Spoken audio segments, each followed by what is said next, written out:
Bank sir ఈ 485 rupees తీసుకొని 5000 ఇవ్వండి. ఇదిగోండి. ఏంటి 485 రూపాయలు తీసుకొని 5000 ఇవ్వాలా? సార్ ఇది బ్యాంకు గుండాట్ కాదు, అదలపండే. సార్ నేను చెప్తుంది అటల్ పెన్షన్ యోజన స్కీమ్ గురించి. సారీ సార్, ఆ గవర్నమెంట్ స్కీమ్ గురించా? సార్ ఈ స్కీమ్ ప్రకారం నా ఏజ్ 28 కాబట్టి నేను ప్రతి మంత్ 485 రూపీస్ నాకు 60 ఇయర్స్ ఏజ్ వచ్చేంత వరకు కట్టాను అనుకోండి. 60 ఇయర్స్ ఏజ్ రాగానే ప్రతి మంత్ 5000 పెన్షన్ రూపంలో నా బ్యాంక్ అకౌంట్ లో వేస్తూనే ఉండాలి. ఇలా నేను చనిపోయేంత వరకు వేస్తూనే ఉండాలి. నేను చనిపోయిన అనుకోండి, ఆ పెన్షన్ నా వైఫ్ కి క్యారీ ఫార్వర్డ్ అవుతుంది. సో ప్రతి మంత్ 5000 రూపాయల పెన్షన్ ఆమె బ్యాంక్ అకౌంట్ లో పడుతుంది. అది కూడా ఆమె చనిపోయేంత వరకు. ఫర్ ఎగ్జాంపుల్ ఆమె కూడా చనిపోయింది అనుకోండి, నా పిల్లలకి 8.5 lakhs లంసమ్ గా మీ బ్యాంక్ అయితే ఇవ్వాల్సిందే ఈ స్కీమ్ ప్రకారంగా. అది కడదామని వచ్చాను. అబ్బో బాగానే ఎంక్వైరీ చేశారు సార్.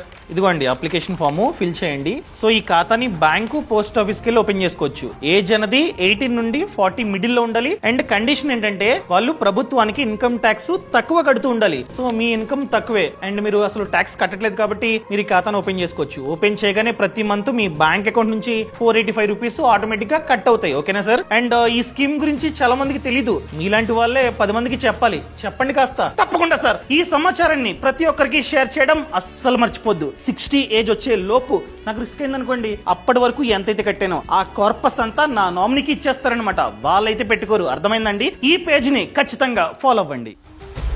బాస్ వాలా, బీ ద బాస్.